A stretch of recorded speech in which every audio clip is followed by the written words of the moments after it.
What if the most powerful man on your flight, the one quietly sipping coffee in seat 1A, wasn't who you thought he was? What if you asked him to move, simply because he didn't look like he belonged there? And what if, 5 minutes later, your entire world unraveled? This isn't just a story about a black CEO removed from his VIP seat to make room for a privileged passenger. It's a story about the moment calm dignity stood its ground and shook a billion-dollar system to its core. Who is Noah Harrington? And why did the airline that tried to silence him end up begging for his voice? What made millions of people rally behind one man's quiet resistance? And how did a single empty seat become the spark for a national reckoning? Stay with us as we take you on a journey not just through turbulence at 30,000 feet, but through the deep currents of injustice, identity, and transformation. If you believe stories can change hearts and systems, please like, share, and subscribe to our channel. Let's take our seats. The story begins now. The hum of the aircraft's ventilation system was soft, steady, almost meditative. Overhead bins clicked shut. Passengers murmured as they settled into their seats, and a faint chime signaled the pre-departure checks. In seat 1A of SkyWest Flight 317 from New York to San Francisco, Noah Harrington adjusted his cufflink and exhaled slowly. He always preferred this seat, the extra legroom, the angle of the window, the peaceful distance from the galley. For someone who spent more time in the sky than on the ground, small comforts mattered. He tucked his leather briefcase beneath the seat in front of him, flipped open his tablet, and began reviewing notes for tomorrow's keynote at the Global Ethics and Innovation Summit. It was a speech he had rehearsed in his mind for months, but he still took time to refine it. A faint vibration buzzed from his watch. A reminder. Breathe. Noah closed his eyes briefly. Then came the voice. "Excuse me, sir," a female voice called, chipper but practiced. He looked up to see a flight attendant with a neat bob and a polished smile. Her name tag read Mira. "There appears to be a mix-up," she said. "We need you to relocate to accommodate one of our preferred elite guests." Noah blinked once, unsure he had heard correctly. "I'm sorry," he said gently. "This seat is generally reserved for our top-tier elite flyers." She continued, voice still sweet, but her eyes flicked toward the front of the cabin. "We'd be happy to move you just across the aisle." Noah didn't raise his voice. He never did. "I am a top-tier elite flyer," he said, pulling his wallet from his jacket. From inside, he removed a sleek black card with silver embossing SkyWest Elite Platinum. He held it up. Steady hand, steady gaze. "This is my assigned seat," he added, for a brief moment. Mira's expression flickered. Then she recovered, the smile returning like a mask sliding back into place. "Of course," she said. "I understand. But this particular seat is usually occupied by one of our very loyal guests, Ms. Stratton. She always takes 1A. Noah's brow furrowed slightly, but his posture remained relaxed. "With respect," he said, "I booked this flight 2 months ago, paid full fare, checked in early, chose this seat intentionally. I'm not sure how anyone else's preferences change that." Mira hesitated, then leaned in slightly, lowering her voice.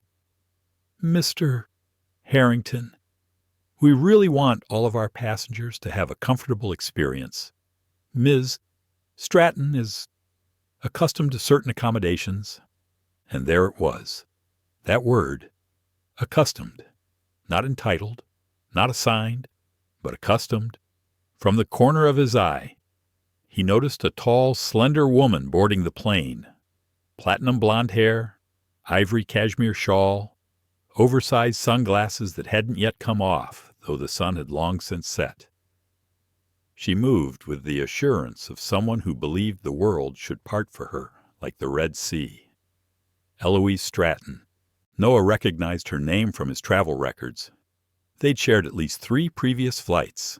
She never acknowledged him. Now, as she approached, she paused at the front of first class and let out a sigh, exaggerated enough to carry. "Oh, for heaven's sake," she said. "He's in my seat again." She didn't look at him when she said it. She looked at Mira. Noah's jaw tightened, but only slightly. He shifted in his seat, not out of discomfort, but to ground himself. Mira glanced back at him with that same tight smile. "I'll see what we can do." "Ms. Stratton," she said. Eloise gave a tight nod and stood near the curtain, not bothering to step out of the way. Her luggage sat in the aisle, blocking 2 boarding passengers. She didn't notice, or didn't care. Noah looked back at Mira, calm but resolute. "This is not a misunderstanding," he said quietly. "This is my seat. I'm staying." Mira didn't reply right away. Instead, she gave a curt nod and disappeared up the aisle, where the curtain swayed shut behind her. Noah glanced around the cabin. A few passengers nearby were now very much paying attention. One man discreetly angled his phone, camera light blinking faintly. The feeling in the cabin had shifted. A moment ago, it was a quiet space of business travelers and worn-out consultants. Now it had a hum, a tension, like something unspoken, waiting to ignite. He returned to his tablet, though he could no longer focus on the screen. His fingers hovered over the words he'd written earlier that morning. "We don't need more policies. We need more courage, the kind that shows up when no one is watching." He exhaled. The irony burned in his throat.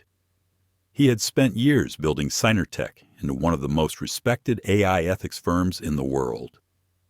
Their latest product could detect bias in HR algorithms, in facial recognition software, even in chatbots. He had spoken at universities, been profiled by Forbes, shook hands with senators, and still on a random Tuesday night at 38,000 feet, he was once again being told to move for someone who always sits there. Mira returned 5 minutes later, this time accompanied by a man in a navy blazer and polished name tag, Caleb Vaughn, cabin supervisor. Caleb wore a practiced smile and a voice coated in corporate honey. "Mr. Harrington," he began, "I'd love to ask for your cooperation in making this experience smooth for everyone on board." Noah looked up, still seated, still quiet. "I'm in the seat assigned to me," he said. "I've presented my status, my ticket, my boarding pass. I don't believe there's anything left to cooperate on." Caleb's smile didn't falter, but something in his eyes shifted. "Understood," he said, stepping back. "We'll be back shortly." As they turned away, Eloise leaned down just slightly and whispered, "Just loud enough to carry. It's not personal. Some of us just belong here." Noah didn't flinch. He didn't speak. But in that silence, something hardened. It wasn't rage. It was resolve. And he knew then this flight was going nowhere near the way they'd planned. But maybe that was exactly what needed to happen. Noah Harrington stared out the oval window, but all he could see was the reflection of his own face in the glass. Outside, the runway lights glowed like strings of amber pearls, stretching into the night. But his mind was far away from JFK to a different kind of airport. Decades ago, in Memphis. He was 10. His father had taken him on a trip. Just the 2 of them. It was supposed to be a celebration. His father had been promoted at the Municipal Water Board, the first black supervisor in the department's history. They wore matching ties, buttoned shirts, and shined shoes.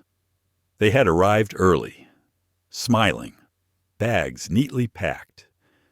But the ticket agent didn't smile back. She kept glancing at their seats, then at them, then back at the screen, and suddenly they were no longer in row 5. They were in row 22, right next to the toilets. His father didn't argue, just nodded, thanked her, and walked away. But Noah remembered the way his father's hand tightened around his. He remembered asking, "Why did she move us?" "Dad." His father had paused at the vending machine, pretended to be reading the options. Then he had whispered, "Because some folks still don't like seeing us too close to the front, even if we paid for it." That memory had followed Noah like a ghost through every airport since, and tonight it returned, not as a whisper, but as a pattern. The sound of a soft chime jolted him back to the present. He blinked, sat up straighter, and glanced around the first-class cabin. A woman across the aisle was discreetly filming with her phone.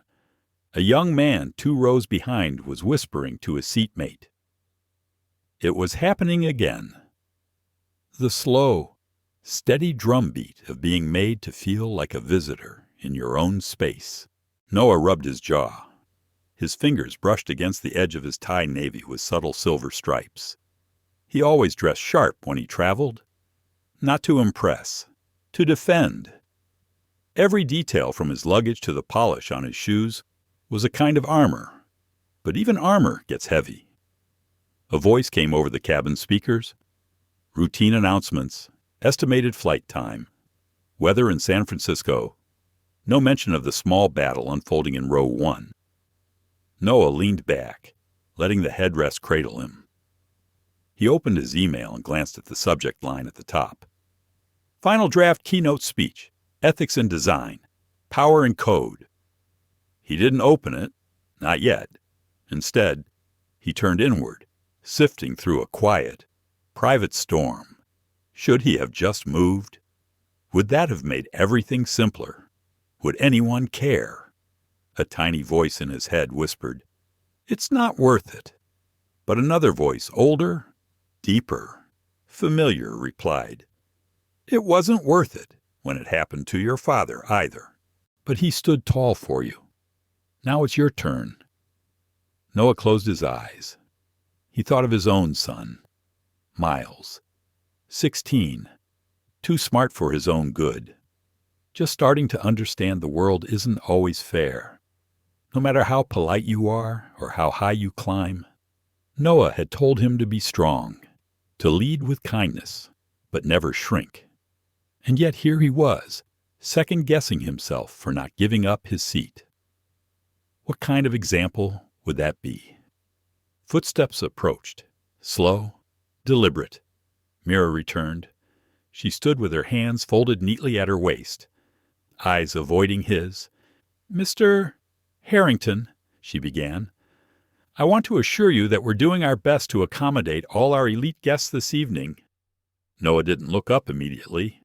Instead, he asked, "Did you look up my profile?" "Mira." She blinked.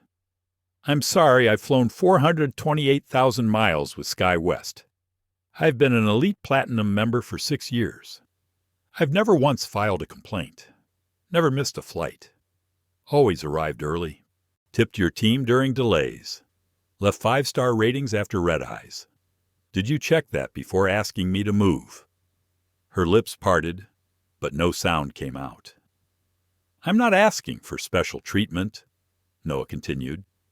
"I'm asking for the same dignity I extend every time I board this plane." The silence between them stretched like a taut thread. Mira shifted her weight. "I understand," she said finally, but her tone had cooled. Without another word, she turned and walked back toward the galley. Noah exhaled. His chest felt tight, not with fear, with restraint. Across the aisle, the young woman with the phone caught his eye. She nodded once subtle, almost imperceptible. He returned the gesture, then turned back to his tablet. This time, He opened the speech. Lines blurred on the screen, but one paragraph stood out. Technology may be built with code, but culture is built with courage. And courage, like code, must be written intentionally, or bias will write itself. He stared at the words. He hadn't realized he was writing about himself. A new voice chimed in from the front of the cabin. "Miss Stratton, please make yourself comfortable. We'll be pushing back shortly." Eloise responded with a cool, drawled, "Finally," as she unwrapped a silk scarf and fluffed her seat cushion. Her glance swept past Noah like he wasn't there, but her expression said enough. Triumph, entitlement, ownership. He didn't belong in her seat. That's what she believed. It was written all over her face. Noah tilted his head, studying her for a brief moment. Then he looked away, not out of shame, but because he had more important things to focus on. He returned to the speech, highlighted the next section, typed one sentence, fresh and sharp. There comes a point when the polite silence becomes complicity, and he let that sit on the screen, untouched. He could feel it now. Not anger, not even sadness, just resolve, the kind that came from seeing a pattern repeat too many times, from knowing that if you didn't challenge it, it would never stop. He thought again of Miles. What would he tell his son when he got home? That he had stood up for the right to simply exist in a space he had earned. Yes, he would tell him that. Noah sat up straighter. He wasn't going anywhere. Not tonight. Not again. Noah didn't look up when the footsteps returned. He heard them before he saw them quick, assertive steps, not the soft footfall of Mira's ballet flats. He recognized the sound of the leather soles, heavy and intentional, authority dressed in polished shoes. Caleb Vaughn had returned, but this time he wasn't alone. Behind him stood another crew member, clipboard in hand, face taut with nervous formality. Noah caught the name tag as she hovered awkwardly by the aisle. Emilia Brandt, Operations Support. The title meant nothing to him, but the presence did. They were building pressure. A second layer of suggestion disguised as protocol. Caleb cleared his throat gently. "Mr. Harrington, thank you for your patience." Noah set his tablet aside. He kept his expression neutral, hands folded calmly in his lap, the posture of someone willing to listen, but not willing to bend. "We want to make sure all of our guests have a positive experience," Caleb continued. "And we understand you've had some concerns about your seating." Noah raised an eyebrow. "I haven't voiced any concerns," he said. "I've remained in my assigned seat." Quietly. Caleb's lips tightened. Emilia shifted beside him. "Yes, of course," Caleb said. "But, as mentioned earlier, Ms. Stratton has historically flown with us on this route and prefers this particular seat. Out of courtesy, we were hoping you might consider swapping for a different option." The way he said courtesy made Noah pause. He could almost hear the subtext. It would be courteous for you to move. It would be disruptive not to. He thought of the dozens of meetings he'd been in over the years where someone used the word courtesy as a tool. When a black colleague was asked to speak last. When a young woman was asked to smile more. When someone suggested Noah soften his tone to avoid seeming aggressive. Courtesy wasn't always about manners. Sometimes it was just code for "don't make us uncomfortable." Noah looked up. "I've reviewed my boarding pass," he said. "I've confirmed my elite status. I chose this seat because I have a 3-hour presentation to finalize, and this configuration supports the workspace I need." He paused, then added, "Is there something about me, specifically, that suggests I should not be seated here?" Caleb blinked.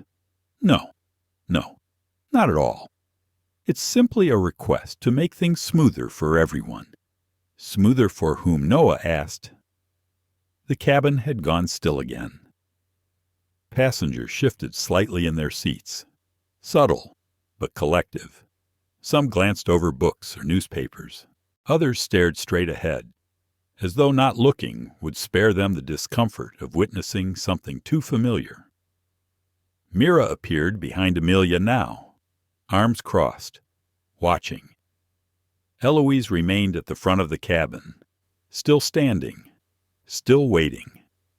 Her arms were folded across her chest, her expression the picture of disdainful patience. Noah turned back to Caleb. "If you'd like me to move," he said evenly, "you'll need to explain why a paying customer, with the correct status and the correct seat assignment, is being asked to make room for someone who simply wants it more." Caleb hesitated. Amelia stepped forward. "Mr. Harrington," she said, her voice carefully measured. "Please understand that Ms. Stratton is one of our highest frequency flyers. She's influential." The word sat in the air like a dare. Noah smiled just slightly. "So am I." Amelia blinked. "I'm the founder and CEO of Signertech Solutions," he said, not boastfully, just stating fact. "I've consulted with your airline's leadership team in the past. I've flown over 400,000 miles with SkyWest. My company has helped corporations detect bias in hiring software, security surveillance systems, and automated customer support. So, if this is about influence, I'd say we're equally positioned." The moment hung heavy. No one spoke. Even Mira seemed unsure what to say now. Then Eloise stepped forward. "Oh, for God's sake," she said sharply. "This is ridiculous." Her voice sliced through the cabin like a knife. "I have an investment meeting the moment we land," she continued. "I always sit there. Always. Just put him somewhere else. It's not personal." Noah turned slowly, met her gaze. "But it is," he said, "because it always is." Eloise scoffed and turned away, pulling out her phone and tapping rapidly. Caleb cleared his throat again. "This isn't about your credentials, sir. We're simply trying to honor long-term loyalty. Ms. Stratton is well known to our first-class team," and Noah cut in gently. "Is she a shareholder?" Caleb blinked. "Excuse me." Noah's tone never rose. "Does she own part of this airline? Is that why you're bending the rules?" Caleb opened his mouth, then closed it. Noah leaned forward just slightly. "I do," he said. Amelia's brows furrowed. Mira turned her head. "I own approximately 22% of SkyWest shares," Noah continued, "acquired quietly over the past 18 months through a series of private funds. My firm was in the final stages of evaluating a $70 million infrastructure partnership with this airline." He paused, letting it land. "But tonight," he added, "I'm reevaluating." The silence that followed wasn't awkward. It was electric. Even Eloise turned to look.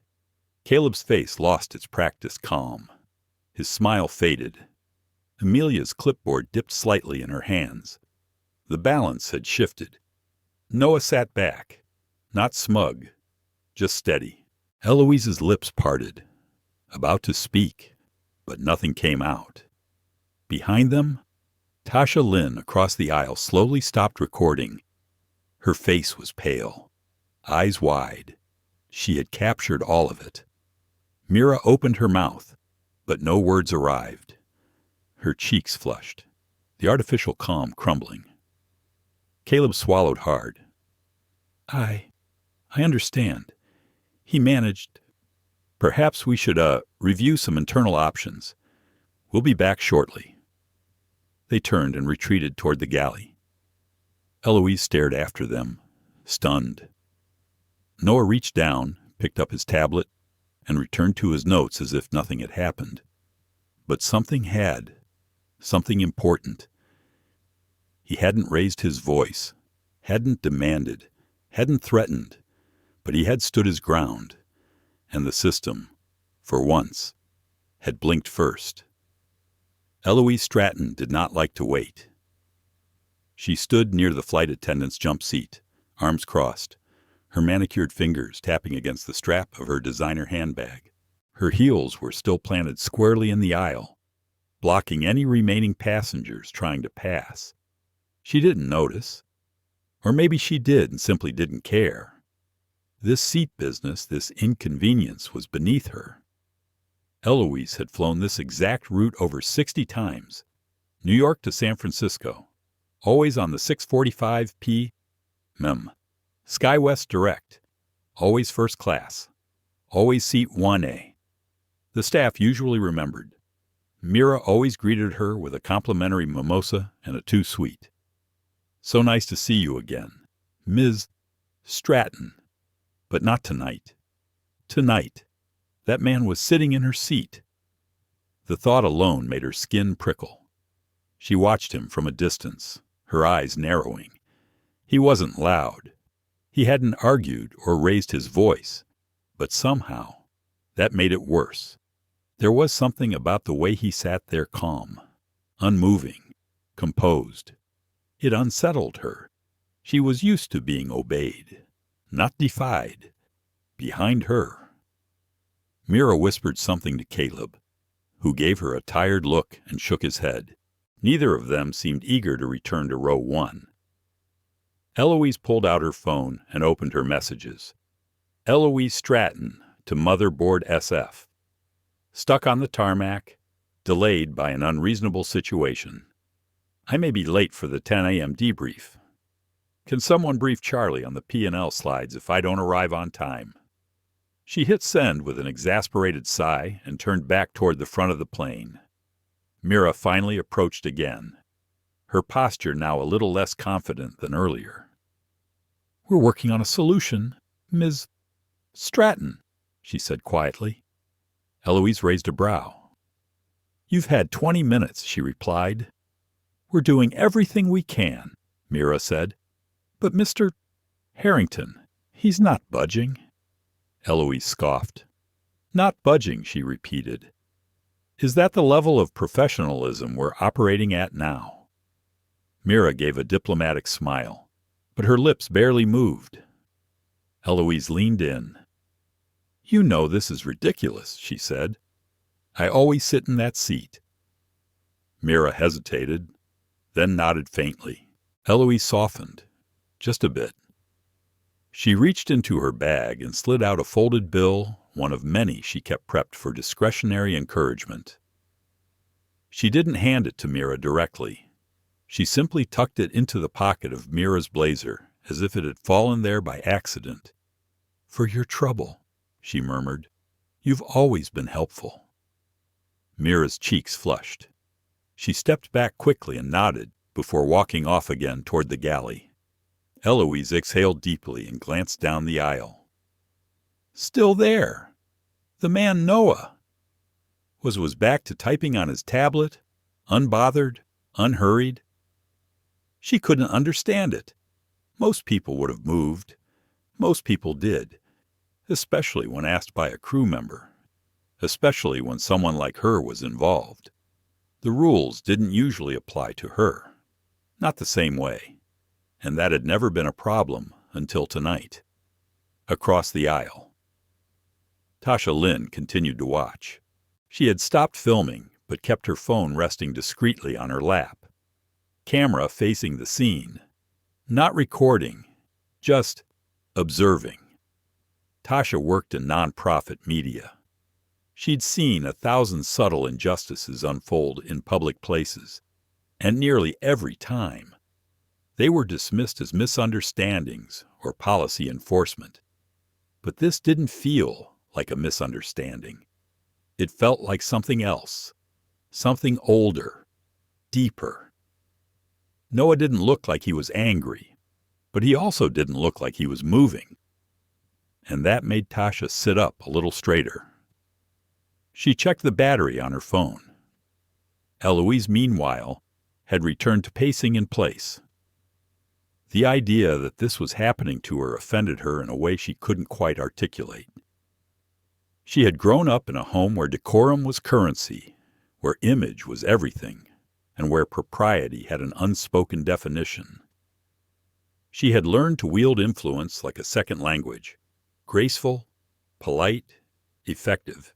So why wasn't it working now? Mira re-emerged once more, this time walking beside Caleb. Both looked visibly tense. Their movements were stiffer now, eyes darting between passengers. Eloise noticed this change. What now? She snapped before they even reached her.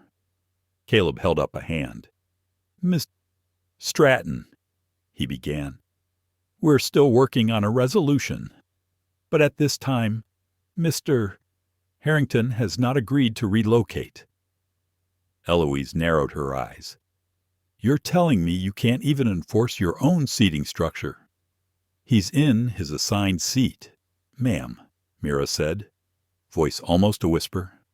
"I'm sorry, Mr. Harrington booked it early. Selected 1A. Checked in first. He's a platinum elite." Eloise's expression faltered. "That's not the point," she said. Caleb tilted his head. "Then what is?" The word slipped out before he could stop them. Eloise straightened. "You know what she said? Voice sharp. I'm done talking to attendants. Get the captain." The surrounding passengers turned more openly now. The request had shifted everything. No longer a simple dispute, now a demand. Caleb nodded stiffly and moved toward the cockpit. Mira lingered just a moment too long before following. Noah, still seated, had not spoken since his last exchange, but he heard every word. He let out a quiet breath. It was always like this. They called it a favor, a policy, a protocol, but it always started with the same assumption that his presence in a space must be explained, managed, relocated. He glanced at Tasha, who offered a small, tentative nod of encouragement. The energy in the cabin was heavy now, anticipation mixed with unease. Everyone was watching, not just him, not just her, but the question unspoken but unmistakable. Would the airline really remove him again? Would they really go that far? And if they did, what would happen next? Noah leaned his head back and closed his eyes. Just for a moment, he thought of his mother, who used to tell him, "When the world tries to make you small, son, sit taller." So he did. Back straight, eyes open, and he waited for the captain to come. The cabin lights dimmed slightly, as if the aircraft itself could sense the tension shifting. Outside, the last of the boarding bridge cables detached with a subtle jolt. But inside, everything remained suspended. Time, breath, judgment. Passengers were still settling, though their focus had drifted. Books were lowered, laptops closed. Conversations faded to whispers. Noah Harrington hadn't moved. Not an inch. He remained in seat 1A, posture calm, tablet resting lightly in his lap. Unread. His hands were still, but his mind was not. He could feel it building. The weight of eyes. The silent math people did in their heads when deciding if they'd seen enough to call something unfair, or if maybe, just maybe, they'd let it slide. Again, he had been here before, not in this exact seat, not on this exact plane, but in the exact same moment. The moment where dignity quietly collides with expectation. Eloise Stratton stood 2 feet away, scrolling on her phone, lips pursed. She made a point not to look at him now. She had already said her piece. She was waiting for the system to finish the job. And then, softly, from across the aisle, a voice. "Excuse me, Mr. Harrington." Noah turned his head. It was the young woman from earlier, the one who had been watching. Tasha Lynn. She leaned slightly forward, still seated, her phone now clearly visible in her hands. "I've been recording, just so you know," she said quietly. "From the beginning." Noah blinked once, then nodded. "Thank you," he said, just as softly. "I didn't want to assume," she added, "but it felt wrong." "It is," he said. She held his gaze a moment longer, then returned to her screen. Her hand was steady. Her voice had been calm, but Noah could see it, the weight behind her decision. The quiet cost of being the first person to speak out, even in a plane full of passengers, even in a cabin built on comfort. From the front of the plane came the sound of the cockpit door opening. Captain Levi Prescott stepped out, tall and broad-shouldered, with lines etched deep into his face and silver streaks along his temple. His uniform was immaculate, his eyes unreadable. He was followed by Caleb Vaughn, who looked far less certain than he had 20 minutes ago. They stopped at row 1. "Good evening," the captain began, addressing Noah with professional distance. "I understand there's been a seating concern." Noah nodded once. "No concern from me, Captain," he replied. "I'm in my assigned seat. My boarding pass confirms it. My frequent flyer status qualifies it, and I haven't moved." The captain paused, nodding slowly. Caleb stepped forward. "There's a preferred guest, Ms. Stratton, who normally takes this seat," he said. "We were hoping Mr.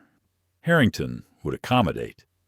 The captain looked down at Caleb, then at Noah, and finally at Eloise, who still hadn't acknowledged anyone directly. "Mr. Harrington," the captain said after a moment, "our job is to ensure the comfort of all passengers." "Then I'm comfortable," Noah said. The words were simple, even, but in them was something unshakable, the kind of stillness that only came from years of navigating rooms that weren't designed for you. Captain Prescott exhaled through his nose. "If the situation escalates further," he said carefully, "we may have to delay the flight." Noah nodded. "That's your call," he said, "but I will not move unless you can give me a specific policy I'm violating." Caleb shifted uncomfortably. The silence stretched again. Then Eloise spoke. "This is absurd," she hissed. "He's making this a scene. Over a seat." Tasha's camera shifted slightly to capture her voice. The captain turned toward her. "Ms. Stratton," he said, tone now noticeably cooler, "please return to your assigned seat while we finalize the situation." "I don't have another assigned seat," she snapped. "That's my seat." "No, ma'am," said Noah. "It isn't." She glared at him, the corner of her mouth twitching. Across the aisle, a middle-aged man in a gray business jacket finally spoke up. "Captain," he said, "some of us have tight connections. Can we just go?" Captain Prescott hesitated. He looked tired. Caleb leaned in and whispered something too quietly to hear. The captain nodded. "Mr. Harrington," he said, "this will be our final request. If you're unwilling to relocate, we will need to deboard you for non-compliance." There it was, the official line. Noah didn't flinch. He reached into his inside jacket pocket, pulled out his phone, and without a word, pressed the record button. "I'm documenting this interaction," he said clearly, "for my safety and accountability.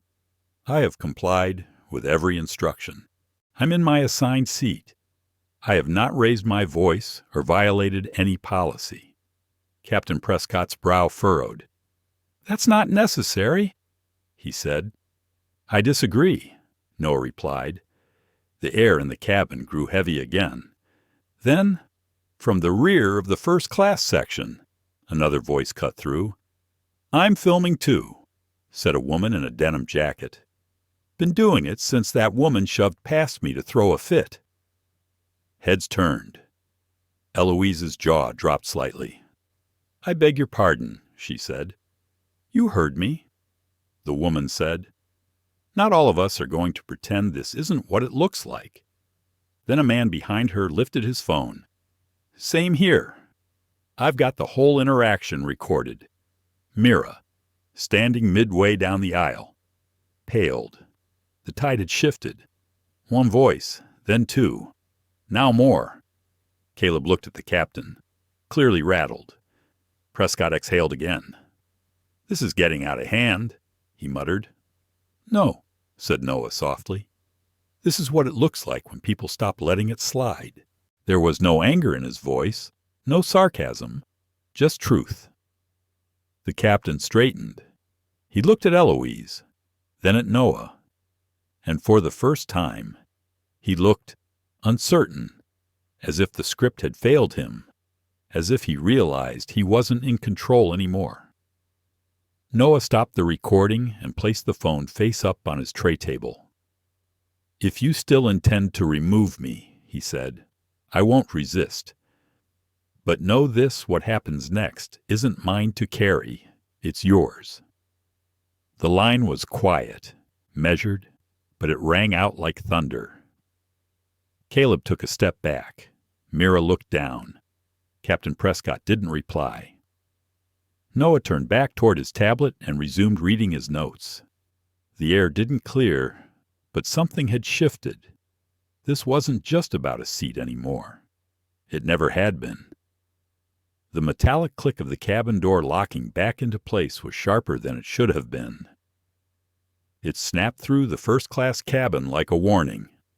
A new sound followed, heavy boots stepping onto the aircraft floor, the kind that didn't belong to flight attendants or cabin crew.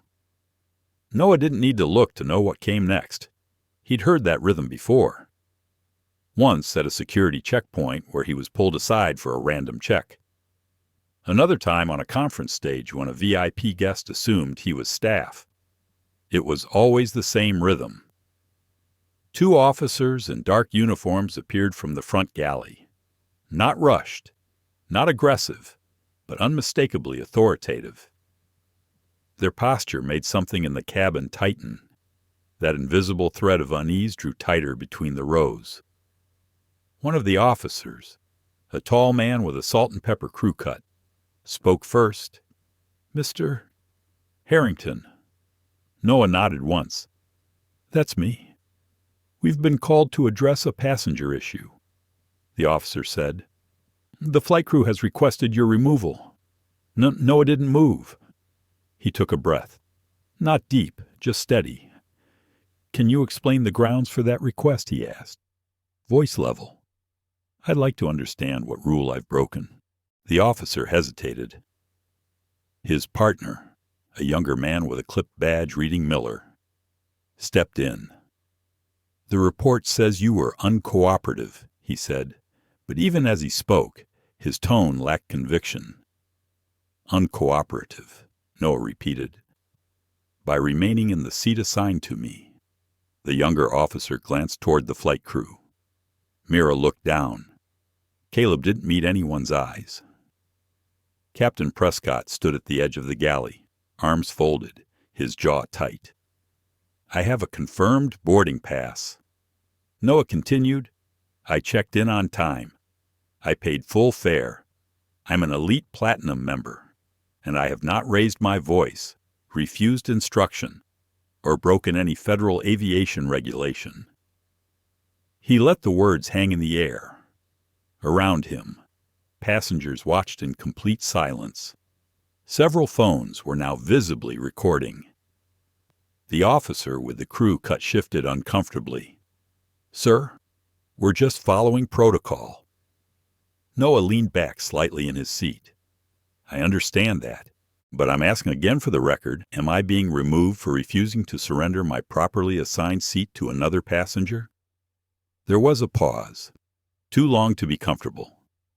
Across the aisle, Tasha Lynn stared at the officers, her phone still recording, hands steady, one row back. A woman in a burgundy blazer whispered to her seatmate. "He's not wrong," the lead officer finally said.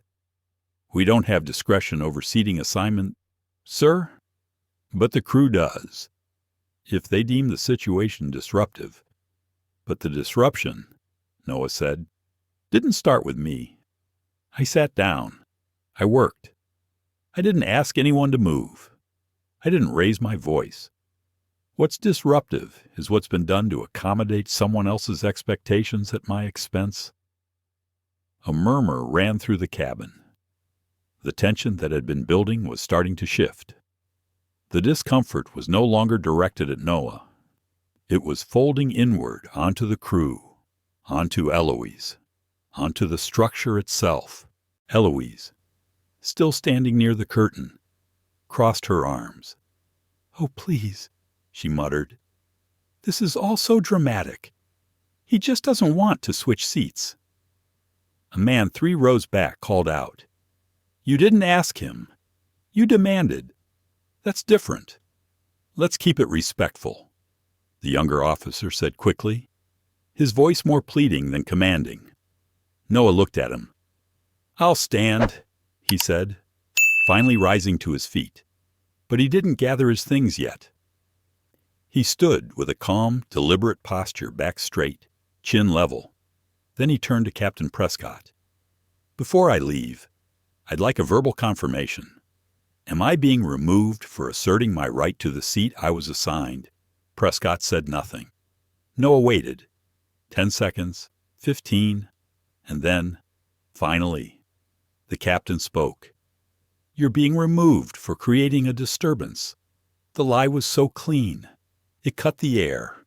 Gasps were audible now. A woman near the rear of first class shook her head. Tasha whispered, "He's lying." Noah closed his eyes briefly, then nodded. He reached down, gathered his tablet, his phone, and his carry-on. Each movement was slow, deliberate. Not a single thing hurried, not an ounce of shame in the way he moved. He turned toward the officers. "I'll go peacefully," he said. "But know this, the eyes watching now aren't just in this cabin." Then he walked, past Mira, past Caleb, past Eloise, who turned slightly to avoid his gaze, and past dozens of passengers who had, until now, believed they were witnessing an inconvenience. Now they saw it for what it was: injustice, dressed in procedure. At the cabin door, the older officer gave him a polite nod. Noah didn't return it. He stepped onto the jet bridge and out of view. Inside the plane, no one moved, until Eloise slowly, triumphantly slid into seat 1A. Mira returned moments later, her smile mechanical. "Can I get you something, Ms.?" Stratton Eloise nodded without looking up. "Champagne. And please, make sure it's cold." Mira disappeared again. Back at the front of the cabin, Caleb leaned against the galley wall, his face pale. Captain Prescott rubbed the bridge of his nose. In row 3, Tasha Lynn was typing furiously. She had just uploaded the full video, and within seconds, her phone started buzzing. She turned to the woman beside her and whispered, "This is going viral." The woman didn't respond. She just stared forward, the same thought echoing in her mind that now rippled through dozens of other passengers. Who exactly had they just removed? The plane sat idle on the tarmac for 23 more minutes. That's how long it took for the first wave of tweets, videos, and hashtags to roll through the algorithm like a thunderclap. It began with a single post from Tasha Lynn. She didn't embellish, didn't even caption it, just uploaded the full 5-minute clip with a single line of text. This man was removed from his assigned seat in first class to accommodate someone else's comfort. No aggression, no policy violation, just bias. Her phone buzzed less than 30 seconds later, then again and again, Beside her, the woman in the burgundy blazer leaned over and whispered, "That video, can you airdrop it to me?" Tasha nodded and sent it over. By the time the aircraft finally pushed back from the gate, 25 passengers had either posted, shared, or commented about what they had just witnessed. By the time they reached cruising altitude, Seat 1A was trending, and by the time drinks were served, it was everywhere. Back on the jet bridge, Noah stood silently beside Gate 7. No yelling, no storming off. He simply waited while airport staff attempted to reaccommodate him. A terminal supervisor in a Navy vest approached him with visible discomfort. "We're working on a rebooking, sir," he said. "Possibly a later flight, or if needed, hotel accommodations for tonight." Noah didn't reply immediately. He watched a plane taxi by the window. The supervisor waited awkwardly before asking, "Is there anything we can do to make this right?" Noah turned his head slowly. His voice was quiet, almost gentle. "You can stop assuming I'm the problem." The man nodded, eyes lowering. "I understand, sir. I'm truly sorry." Noah studied him. The man was younger than he looked at first glance. Maybe 32, trying to do his job, trying not to get caught in a storm. But the storm had already started. Somewhere across the terminal, a voice crackled through an airport speaker. "Will the passenger from Flight 317 to San Francisco please return to Gate 4? You left a personal item," a harmless message, but the sound of it made Noah feel like a shadow was being carried through the building. A memory burned itself to the surface. Noah, at age 22, being mistaken for a delivery guy while pitching his first tech idea to investors in Boston. No matter how far he climbed, the assumption always seemed to follow. But this time, something was different. He pulled out his phone and checked his messages. There were already 4 alerts from staff at Cinertech. 2 texts from his communications lead. "Jenna, you're trending. It's not just viral, it's lightning." And then, one from the legal counsel. "Want us to step in. You know this opens a formal case." He hadn't even decided what to do yet, but it didn't matter. Momentum had already found its own legs. Back aboard Flight 317, the silence in first class had become brittle. Mira avoided eye contact as she handed Eloise her drink. The champagne glass rattled slightly on the tray. Eloise looked out the window, her jaw set. No one spoke to her, not even the other passengers who had once smiled at her during pre-boarding. She noticed. She shifted in her seat, crossed her legs, uncrossed them. Finally, she looked up at Mira and said, "What's the holdup with the service? Can I get a snack or something?" Mira nodded quickly and disappeared again. Behind Eloise, in row 2, a younger man tapped at his phone, muttering, "Damn, he's got millions of followers. His company's worth over $1 billion. The woman next to him leaned over. "Wait, who the guy they kicked off? His name's Noah Harrington, founder of Cinertech. I've seen him on Forbes. They just removed the wrong man." In row 3, a man watching the same video whispered, "This is going to blow up." And it did. By the time Flight 317 was halfway across the country, every major outlet had picked up the footage. One headline read, "Black CEO removed from VIP seat for white passenger. Now the entire flight is under fire." Another bias in the Sky's airline faces outrage. After viral video shows elite passenger ejected on board. Mira's hands trembled as she poured coffee. Her phone vibrated twice before she slipped it back into her pocket. Unread. Captain Prescott had locked himself in the cockpit. He hadn't said a word since takeoff. Caleb Vaughn remained near the galley, his back to the passengers, pretending to check inventory, though he hadn't moved anything for 10 minutes. Every member of the crew could feel it. The shift. The moment when control slips from policy and lands squarely in the public's hands. Eloise tried to ignore it. She sipped her champagne, eyes fixed on the clouds outside. But she couldn't shake the feeling that all eyes were on her even when they weren't. Her name wasn't in the video. Not yet. But people online were already asking. Who was the passenger that took his seat? They always found out. They always would. Back at the terminal. Noah received a final message before leaving the gate area. It came from a withheld number. He opened it and read it twice. Then once more. Mr. Harrington, I represent the board of directors at SkyWest. I would like to speak with you directly. Can we schedule a call before end of day? Noah slipped the phone back into his coat. For a long time, he didn't move. He simply stood still in the middle of the terminal, the world buzzing around him, as the truth settled on his shoulders like something he had carried all his life.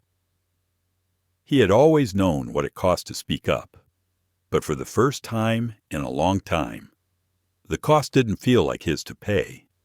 It felt like theirs, and this time, it would be. The SkyWest boardroom on the 44th floor of a Manhattan skyscraper was quiet, too quiet. Not the kind of silence that followed peace, but the kind that followed impact, the kind that made every executive in the room aware they were standing in the middle of a public relations crater. On the massive screen mounted on the wall, a paused frame from Tasha Lynn's video glowed across the table. It showed Noah Harrington standing up from his seat. Phone recording, eyes calm but unyielding. Across the bottom of the screen, a red CNN chyron. Breaking CEO removed from flight over seat. Dispute viral video sparks national debate. Thomas Brent, chairman of SkyWest's board, ran a hand through his graying hair and exhaled. This has reached the White House. He muttered. Silence. Then Angela Singh, the company's general counsel, spoke up. Her tone was clipped, businesslike, but her eyes flicked nervously at the screen. We have over 30 million views across 5 platforms. The footage is being replayed on every major news outlet. Editorials are already calling it a defining moment in corporate bias. She didn't add what they all knew. This wasn't going away in a news cycle. This was the kind of moment that defined companies, that changed them or destroyed them. Brent turned toward the head of public affairs, a woman in a navy suit named Valerie Marks. What's our current messaging, he asked. Valerie opened a file on her tablet. We released a preliminary statement expressing regret for the passenger's experience and promising a full investigation. And it was received poorly. Brent raised an eyebrow. Valerie continued, We're being accused of issuing a non-apology. The language didn't acknowledge bias, didn't reference Mr. Harrington by name, and implied the removal was procedural. Brent leaned back in his chair and stared at the ceiling. Angela spoke again. We have a decision to make, a public one, and quickly. There was a beat of hesitation. Then the CFO, Malcolm Reese, finally asked the question they had all been circling. Did we know who he was? The room went still. Angela turned her tablet around.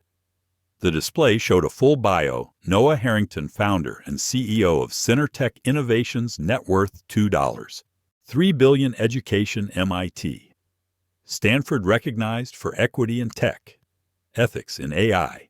Multiple congressional testimonies on discrimination in digital infrastructure. Board member. Harvard Center for Inclusive Technology philanthropist.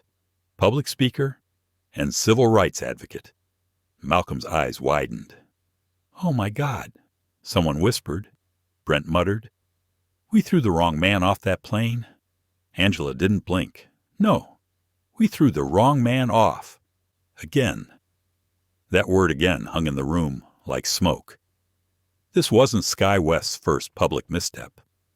3 years ago, a black teenager was denied boarding after being flagged by an algorithm that misread his ID. The story faded after a settlement. Last year, a disabled veteran was asked to remove his prosthetic to pass security screening on a SkyWest-affiliated route. Another apology, another payout, but this was different. Noah Harrington wasn't just a powerful black man. He was the face of ethical technology, a man who had written essays about structural bias, donated millions to civil rights causes, and helped draft legislation about digital discrimination. Now the world had a crystal-clear video of him being asked to give up his rightful seat for someone who always sits there. Angela continued. We've received direct communication from his legal team. They haven't filed anything yet, but they've made it clear this isn't just about him, Valerie added. Hashtags like Corn Seat 1A and Poor Flying While Black are now attached to our brand. Users are combing through old posts. Other passengers are coming forward with stories. Thomas Brent rubbed his temples. This could unravel everything. Angela didn't argue, because it already had. Meanwhile, across town, in a quiet conference room inside Synertech's headquarters, Jenna McAdams. Noah's head of communications was preparing the draft of a statement. Noah hadn't authorized it yet. He hadn't authorized anything yet. Instead, he sat at the edge of the long glass table, hands folded, watching the sunlight play across the floor. He hadn't spoken much since the board's outreach. When the message from SkyWest's chairman came through, offering an apology in a closed-door conversation, he'd simply turned his phone face down. This wasn't just about him. It had never been just about him. He thought of his father, who had taught him what it meant to carry yourself with dignity, even when dignity wasn't offered to you. He thought of his son, Miles, watching that video, seeing his father stand tall and still be forced to walk off a plane like a criminal. He thought of the millions of travelers who didn't have cameras filming, who didn't have elite status, or wealth, or followers. And he thought of how often they must have sat down, knowing they didn't have the power to fight it. Jenna broke the silence gently. They're asking for a public meeting, she said. With you. Tomorrow. Noah looked up. She added, they're willing to issue a formal apology and remove key staff involved in the incident. He stared at her for a moment, then said, it's not enough. She nodded, unsurprised. What do you want to do? He leaned back, eyes still fixed on the window. I want them to see it for what it is, he said. Not just a mistake, a pattern. Back in the SkyWest boardroom. Angela Singh's phone buzzed. She glanced at it, then looked up at the room. Mr. Harrington just posted. Everyone froze. She opened the post and read aloud. This isn't about one seat. It's about every space we're told we don't belong in, even when we've earned it. I will not meet behind closed doors. This conversation needs to be public, transparent, and accountable, because I'm not the only one who's been asked to move. Noah Harrington. The room went quiet again. But it was no longer the silence of uncertainty. It was the silence that comes when there's no way to stop the wave that's already crashing down. The press conference wasn't held in a hotel ballroom. It wasn't in a corporate office or some sterile conference center. It was held on the steps of the Thurgood Marshall Courthouse in downtown Manhattan, under an overcast sky that felt like it, too, was holding its breath. No podium, no sponsor logos, just Noah Harrington, standing at the top of the stairs in a navy overcoat, flanked by Jenna on his left and a silent row of community leaders, activists, and business executives on his right. Across the plaza, Cameras clicked and reporters jostled behind the rope line. A dozen microphones had been placed on a makeshift stand, patched together at the last minute by volunteers. News vans idled nearby, their dishes raised to the gray sky. The world had come to hear what he had to say. Noah didn't raise his voice. He didn't need to. His calm presence alone pulled everyone into stillness. "I want to start," he said, "by reminding everyone that I am not the only story." The flashbulbs clicked. He looked straight ahead, steady. What happened to me on that flight is something many others experience every day. People who don't have a title behind their name, who don't have a camera filming, who don't trend on social media when they're mistreated. He paused, letting the quiet stretch. I had a seat. I earned that seat, just like millions of others have earned a place in rooms, at tables, in board meetings, on stages, and yes, in first class. Another pause. But when a system is built to make certain people feel like they belong more than others, it doesn't matter what you've earned. It only matters what people expect to see. And what they expected that night was not me in seat 1A. The murmurs from the press faded. Everyone was listening now. Really listening. I wasn't loud. I wasn't confrontational. I didn't shout or resist. I simply asked for fairness. And I was removed. Noah's voice tightened slightly, not from anger, but from the weight of history behind each word. I was removed politely, professionally, calmly. That's the part that hits the hardest, because injustice doesn't always scream. Sometimes it smiles. It quotes policy. It calls for compliance. And then it walks you off the plane while saying, "Thank you for your cooperation." The crowd stirred. One of the cameras zoomed in as he looked down for just a moment, then back up. There are people who say I should have just moved, that it wasn't worth the disruption, that maybe I misunderstood. I've heard that before. I've heard it my entire life. He lifted his hand slowly, palm open.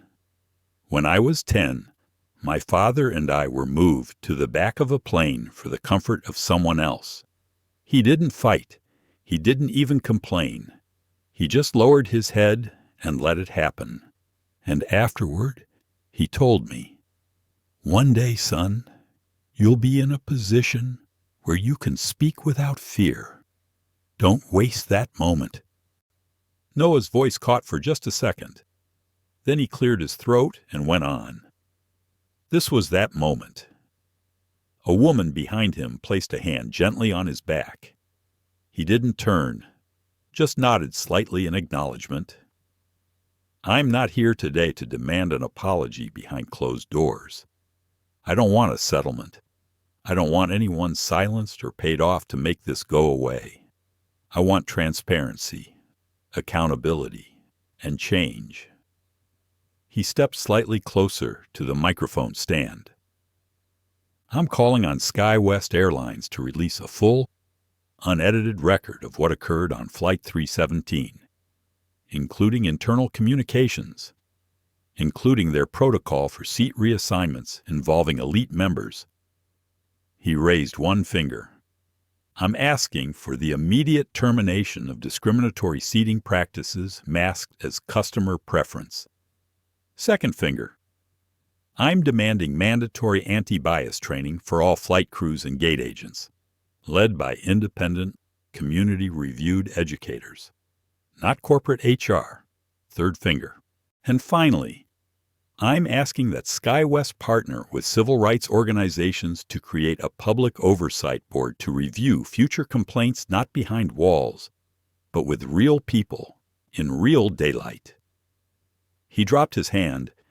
If these conditions are not met within 30 days, I will use every tool available to me, legal, social, financial, to ensure this moment doesn't fade like all the others.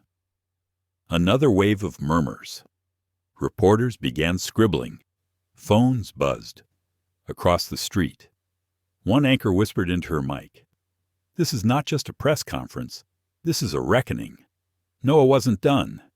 He looked out at the cameras again, and to those watching who are tired, who feel invisible, who've been told you're making things up, when you speak about being treated differently, I see you, I believe you, and you're not alone. He stepped back, didn't take questions, didn't smile. He simply turned and walked down the courthouse steps into the growing crowd of supporters who had gathered ordinary people, many holding signs that read things like, "Justice flies too," and "Reclaim seat 1A. Some clapped, others wept. But all of them knew they had witnessed something real, something bigger than one man and one seat. They had seen a truth that was hard to look at, but impossible to ignore. The first terminations were announced less than 24 hours after the press conference. It began with a brief statement on SkyWest's website.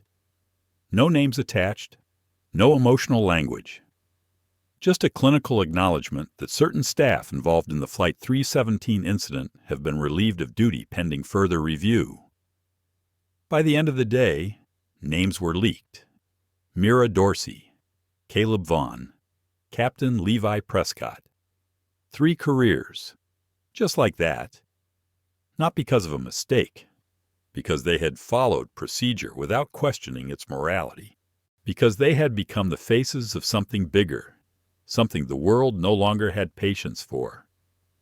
On social media, the response was swift. Some people applauded, others said it wasn't enough. Still others asked why Eloise Stratton, still silent, still unnamed publicly, hadn't faced consequences. Inside SkyWest's corporate headquarters, chaos was quietly unfolding behind polished doors and polite smiles. Shareholder calls had doubled. Their quarterly report was less than a week away. Projections were already down. Valerie Marks paced outside the CEO's office with a tablet in hand, her carefully styled hair coming undone at the edges. "They've canceled 6 corporate travel contracts," she told Angela Singh, who stood beside her reviewing documents. Angela didn't look up. "Which one's true data?" "Equity One, 4 small law firms, and the Monrovia Institute." Angela finally looked over. "That's $200 million in annual partnerships." Valerie nodded, "And the ripple effect is just beginning. Every time a new article gets published, we lose another point of trust." Inside the boardroom, Thomas Brent stared at the trending hashtags displayed on the central monitor. One of them read, "Magdis Deceit."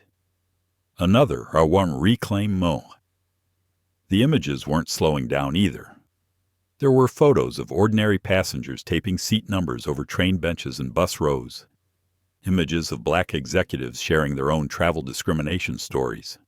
Celebrities, politicians, athletes, even children. In one video, a 3rd grader named Isaiah sat on a folding chair and said, "I want a seat. I don't have to give up." It had been shared over 10 million times. The movement had moved past the incident. It had become personal to everyone who had ever felt unwelcome in places they belonged. Thomas leaned back and pinched the bridge of his nose. He had once believed the airline business was about routes and timetables, profit and punctuality. Now it was about something far harder to quantify: dignity, trust, legacy. Meanwhile, Noah sat at a long wooden table in a midtown cafe. No security, no handlers, no entourage, just him, a laptop, and his thoughts. The cafe owner, an older woman with silver-streaked braids, had offered him a quiet corner and a warm croissant without charging him. "Thank you for how you handled it," she'd said. "You didn't yell. You didn't demand. You just stood still." He'd smiled and replied softly, "Sometimes that's the loudest thing you can do." Across from him, Jenna typed furiously, tracking the real-time metrics of their new campaign page. The numbers were stunning. Hundreds of thousands of signatures calling for federal policy on airline accountability. Dozens of companies pledging support. Messages from city councils, school boards, youth groups. Even a joint letter of solidarity from 8 airline employees' unions, many of whom had quietly fought for dignity from inside the system for years. And then there were the media requests. Noah had turned down all of them. No network exclusives, no talk shows, no brand deals. Instead, he focused on one thing, building something sustainable from the outrage, something that would outlast headlines. He opened a blank document and typed a single sentence. "Let's build a seat no one can be asked to leave." He stared at the words for a long time. Outside the cafe window, life went on, cars honking, strollers rolling by, teenagers laughing in headphones. The world didn't stop for justice, but sometimes it paused just long enough to listen. Back at Sky West, the board was unraveling. One member, a former senator, resigned, citing moral discomfort and misalignment with corporate values. 2 others threatened to follow. Angela sat at the head of the long conference table, eyes sharp, voice steady. "If we don't make a public structural shift," she said, "we won't survive next quarter." "And what would that look like?" Brent asked. She met his gaze. A new executive ethics committee, led by someone external, someone like Harrington. Brent blinked. "You think he'd accept?" "I think he doesn't care about revenge," she said. "But he cares deeply about systems. And if we don't ask," she closed her folder, "then someone else will. And we'll become the cautionary tale they all reference." He leaned back in his chair and let the idea wash over him. Sky West hadn't just removed the wrong man from a seat. They'd invited a reckoning they weren't prepared to weather. Meanwhile, in Los Angeles, Eloise Stratton sat inside her gated estate, watching footage of herself on a loop.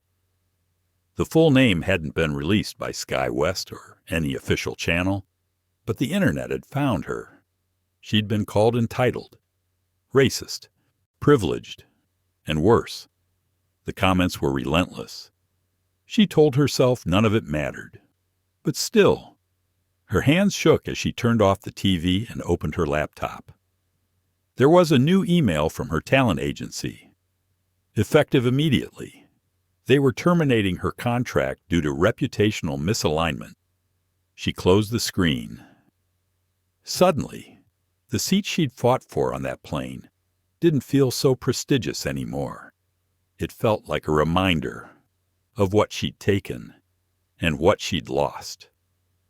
The elevator ride to the 44th floor was silent.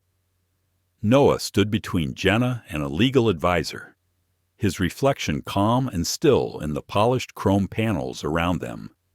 No one spoke, not because there was nothing to say, but because everything that needed to be said had already been made public. Sky West had extended an official invitation, not for settlement talks, but for structural reform discussions. It had taken a week of mounting pressure. Stock drops, employee walkouts, and corporate sponsors threatening divestment.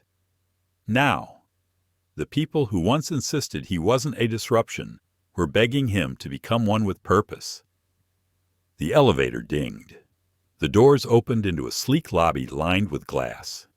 The company logo, once shiny and unchallenged, now looked fragile somehow, like a name etched on a crumbling pillar. A receptionist greeted him with a nervous smile. "Mr. Harrington, right this way."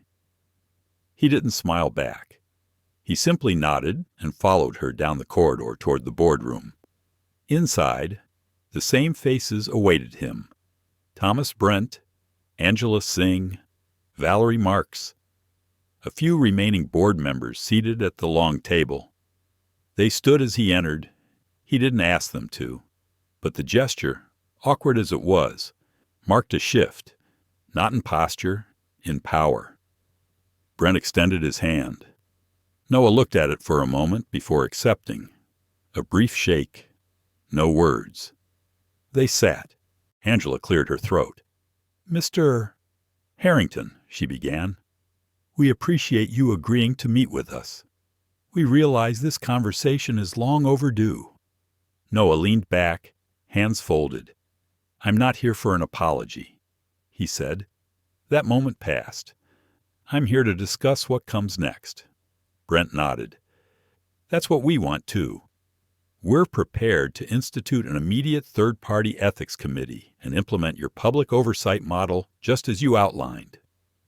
Angela continued, "Additionally, we'd like to appoint you as senior advisor on equity and passenger rights, a paid role, independent, with decision-making privileges on all systemic reviews." Noah listened. Jenna's pen hovered over her notepad but didn't move. He finally asked, "What happens if the next person doesn't have a phone, doesn't have followers, doesn't have $1 billion company?" Angela responded without missing a beat. "That's exactly why we need you." But Noah wasn't done. "I've read every internal report from your past 5 discrimination complaints. They all ended in private settlements. That's not justice. That's liability management." Brent shifted. "We can't undo what's been done." "No," Noah said softly, "but you can stop hiding it." The room went still. Then Valerie, who had remained quiet until now, leaned forward. "We're ready to publish full statistics. Publicly. Quarterly. We'll expose patterns, address gaps, and we'll bring in passenger panels from communities most affected by profiling." Noah nodded slightly. Jenna finally wrote something down. "And what about your employees?" he asked. "The ones who knew something was wrong but said nothing." Angela answered that too. "We're revising our internal reporting system. Anonymous, protected, rewarded, not punished for speaking up." For a moment, the room was quiet again. But this time, the silence wasn't defensive. It was the sound of bricks being laid, not walls being built. Finally, Brent looked at Noah and said, "Would you consider joining the board? Not just as an advisor, as a director." Jenna looked up, eyes narrowing slightly, but Noah didn't respond immediately. He stood instead and walked toward the window. The city stretched beneath him, bright and chaotic, full of noise and contradiction. He thought about his father again. How often had he stood in rooms just like this and been told to be grateful to be there? But this room was different. He hadn't been invited to fill a quota. He'd been called because silence was no longer affordable. He turned back. "I'll join," he said, "but on one condition." Angela looked up. "What's that?" "You start naming the seats after people like us. Not celebrities, not investors, the quiet ones, the ones who lost their jobs, their dignity, their chances because they didn't have this platform." Brent looked confused. "You want commemorative plaques?" "No," Noah said. "I want reminders. Every time someone sees those names. I want them to know the cost of pretending everything's fine," Valerie whispered. "That's actually brilliant." Angela closed her file, then looked up and met his eyes. "Then let's begin." As the meeting wrapped, a final document was passed across the table. Noah reviewed the terms, added one final clause, real-time reporting of passenger complaints, and signed it. The pen clicked softly. It was done. Not a victory parade, not revenge, just something harder. Change. As they walked out of the room, Jenna exhaled for the first time in what felt like hours. "I didn't think they'd give you that much." "They didn't," Noah said, calm as ever. "They gave what they had left." Outside, the air was crisp. The wind carried the smell of traffic and roasted peanuts from a nearby cart. Life continued, but something had shifted. In the following weeks, SkyWest rebranded its internal division as the Passenger Integrity Office. Every crew member received anti-bias training, developed with educators and community leaders from across the country. Eloise Stratton's name remained off official documents, but she didn't reappear in the public eye. Her last post on social media simply read, "I was wrong." Noah never responded to her. Not out of anger, out of clarity. She wasn't the enemy. The system was, and that's what he had changed. One meeting at a time. It began with a seat plaque. Row 1A on Flight 1001. New York to San Francisco was the first to carry the change. Passengers boarding that morning paused to read the small brushed metal inscription, set just below the window. It didn't carry a brand name or a donor. It read, "This seat is dedicated to Diane Freeman, who was asked to move 6 times for the comfort of others. She never raised her voice. She simply left. We remember her strength, and we remain seated." Noah sat 3 rows behind it. By choice. It wasn't about status anymore. Not after what had happened. Not after what had grown from it. The initiative he launched, Stay Seated, had expanded beyond SkyWest. 3 other airlines had adopted its accountability structure. Public transportation departments had begun exploring partnerships. One school district in Georgia used the framework for classroom equity training, and it had all started with one quiet moment. One injustice filmed. One refusal to be small. Jenna sat beside him, working on her tablet. She glanced at him, then at the plaque. "You picked the right first name," she said softly. "I didn't pick it," he replied. "It was submitted." Her niece wrote in. Said she never wanted to fight, just wanted to fly in peace. The hum of the plane settled into background noise. Boarding continued. Nothing dramatic, just life moving forward. Across the aisle, a middle-aged man in a gray blazer looked up from his newspaper and read the plaque. He blinked, then nodded quietly to himself.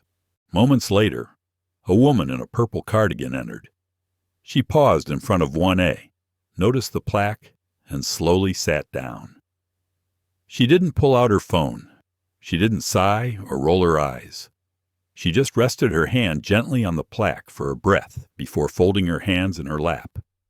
Noah watched it all with a quiet heart. Not pride, not victory, just stillness, the kind his father had taught him, the kind he hoped his son would learn. And Miles was learning. He'd written a short essay at school called "My Dad Sat Down, So I Could Stand Up." His teacher sent it to Noah with a note that read, "Your son changed the energy in this room." That's how change really worked. It didn't arrive with thunder. It came like this, slowly, subtly, until it couldn't be undone. Noah's phone vibrated once.